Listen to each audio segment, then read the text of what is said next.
You've been waiting for weeks.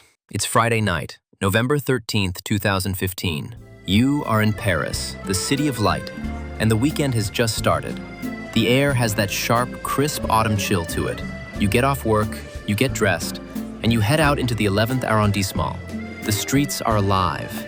People are sitting outside cafes, drinking wine, brushing off the stress of the work week. You are heading to the Bataclan. It is a legendary 150-year-old theater. Its bright, colorful marquee lights up the boulevard. Tonight, it is completely sold out.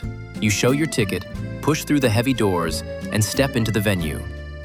Inside, 1,500 people are packed shoulder to shoulder. The air is thick. It smells like spilled beer, sweat, and anticipation.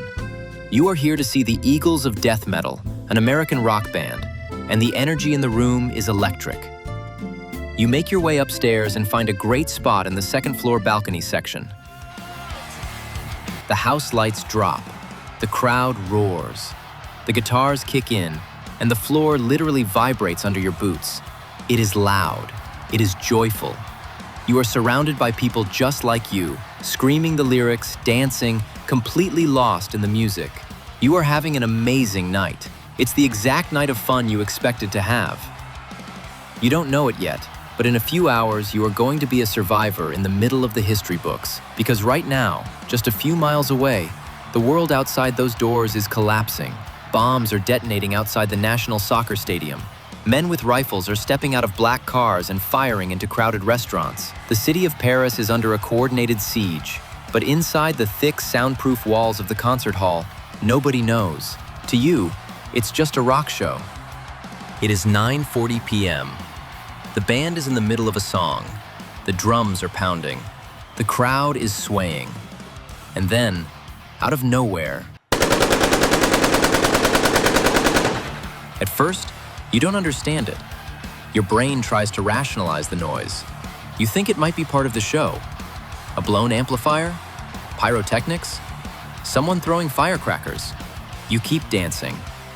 People around you look confused, but the band is still playing. But then, it happens again. Sharp, rhythmic, metallic pops that cut right through the heavy bass of the music. You see the drummer duck down behind his drum kit. The lead singer stops playing, stares wide-eyed into the back of the room, and runs off the stage. The music cuts to dead silence. And in that sudden, terrifying silence, you hear the screams. You turn around and look over the balcony railing toward the main entrance at the back of the hall. Through the flashing, blinding stage lights, you see the sparks of muzzle flashes. The sharp, bitter smell of gunpowder washes over the crowd, cutting through the smell of sweat. Gunfire starts echoing off the walls relentlessly. Panic rips through the room like a physical shockwave. 1,500 people simultaneously realize that this is not a drill. This is not a malfunction. The venue erupts into absolute blinding chaos. A massive stampede forms instantly on the ground floor. Every single person down there is scrambling for the emergency exits. People are being pushed to the floor, trampled in the dark. From up in the balcony, you have a horrifying vantage point. You look down at the nightmare unfolding below. And that is when you see him. Standing near the entrance, a man, completely calm, holding a rifle. He isn't rushing. He is methodical. You know you need to get out. You turn away from the railing and run toward the balcony stairs to escape to the ground floor. But as you reach the top of the steps and look down, you freeze. Heavy boots are coming up the stairs. A second man is ascending, his weapon raised, cutting off your only exit. You retreat back into the upper level, desperate to find a fire escape or a window. You push down a dark, narrow corridor, but you hit a dead end. You find yourself completely trapped. The massive venue below you is emptying out. People are running for their lives into the streets of Paris. But you are cut off. You are stuck on the upper level, and you are one of the only ones left inside. The man reaches the top of the stairs. He walks into the corridor. He orders you, and about a dozen other people who are trapped up there with you, to stop moving. You are no longer just a concert goer. You are a hostage. Suddenly,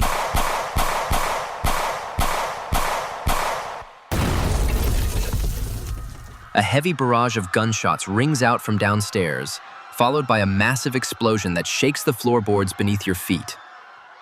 The two gunmen up in the balcony with you panic. You can tell by the way they look at each other, the way their voices rise. They didn't plan for this. They came here to cause casualties, to hit and run. But the French police have arrived faster than they expected, and the building is now surrounded. The gunmen realize they are trapped on the second floor, and they realize that you and the terrified people standing next to you are their only bargaining chips. They aggressively shove you and the other 12 hostages into a tight, enclosed space right off the balcony seating. You are ordered to sit on the floor. You are told to stay completely silent. You are pushed to the back of the group, and you end up leaning your weight against a heavy, closed wooden door. Time slows down to a crawl. The tension reaches a breaking point. You are sitting in the dark. The air is hot and hard to breathe. The gunmen are pacing back and forth, their fingers on the triggers of their rifles. Every time someone shifts their weight, a weapon is pointed at them. You hear the horrifying sounds from downstairs. Shouting, single gunshots, and then the heaviest silence you have ever experienced. You are existing in a state of pure terror. You don't know who these men are. You don't know what they want. You press your back against the wood of the door, trying to make yourself as small as humanly possible, just hoping this will all be over soon. 2.5 hours pass. 2.5 hours of waiting for a bullet. After what feels like an eternity of agonizing silence, something changes. You hear a sound, not from the gunman, from behind you. Heavy, tactical movement right behind the door you are leaning against. You feel the vibration through the wood. The French counter-terrorism police, the BRI, are in the building. They have cleared the bottom floor, and they have secured the perimeter of the upper level. They are right outside your door. The terrorists hear it too. They start screaming. They yell through the walls that they have hostages. They scream that if the cops come through the door, they will execute every single person in the corridor. One of the gunmen forces you to stand up. He presses you hard against the door. In that terrifying second, you understand exactly what is happening. You are part of something way bigger than a concert. You are the only thing holding these men from justice. You are a human shield. If the police shoot through that door, or if they blow the hinges, you are the one who takes the impact. A cell phone is passed through a crack in the door. The terrorists are arguing with the police negotiator. You can hear the panicked, angry voices. They are making demands. They want the police to pull back. They want a way out of the building. The negotiation goes nowhere. The gunmen hang up the phone. They start aggressively arguing with each other. The tension in the room is razor sharp. You press your back against the door. You close your eyes and you brace yourself. You know the police are inches away on the other side.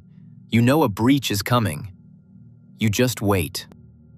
Out of nowhere, the heavy wooden door you are leaning against is violently, explosively pushed open. The police don't wait for permission. They breach. You are violently thrown to the floor by the impact. The corridor erupts into pure, blinding chaos. Flashbang grenades detonate. Searing white light blinds your eyes, and a deafening, high-pitched ringing drowns out all the sound in the room. Gunfire arcs directly over your head in the dark, cramped space. You curl into a ball on the floorboards. Before you can even process what is happening, heavy, armored hands grab the back of your jacket. You are being physically dragged out of the line of fire. The tactical police pull you back, sliding you across the floor and throwing you behind their riot shields. And then, right behind you, the loudest noise you have ever heard in your life. A massive explosion rips through the upper level. One of the terrorists has detonated a suicide vest. The shockwave hits you like a physical punch in the chest, rattling your teeth and shaking the dust from the ceiling. And a few seconds later, quiet. The tactical gunfire stops. The thick smoke begins to clear. The ringing in your ears slowly fades, replaced by the cries of the people around you and the shouting of the police securing the second floor. You are pulled up, guided down the stairs, and walked out into the freezing night air of Paris. Blue police lights are reflecting off every building on the street. Paramedics wrap a silver foil blanket around your shaking shoulders. You are hyperventilating. You can't process the violence you just witnessed. You can't process how close you came to the edge. But you are breathing. You are outside. You are safe. And right now, that is all that matters. You just survived the biggest terrorist attack in modern French history. That night, 90 people were killed inside the concert hall. Across the city, 130 people lost their lives. But up on that second floor, leaning against a wooden door, a dozen hostages were pulled from the brink of death. Everything you just heard is based on the true accounts of the survivors of the Bataclan attack, including Marie Hourcastagnou. When the world watches the news, we see statistics. We see politics. We often forget that history is made up of individual people, trapped in the dark, just hoping to make it home. If this story made an impact on you, let me know in the comments below. Hit that like button, subscribe to Living in the Action so you don't miss the next immersive deep dive, and I'll see you in the next one.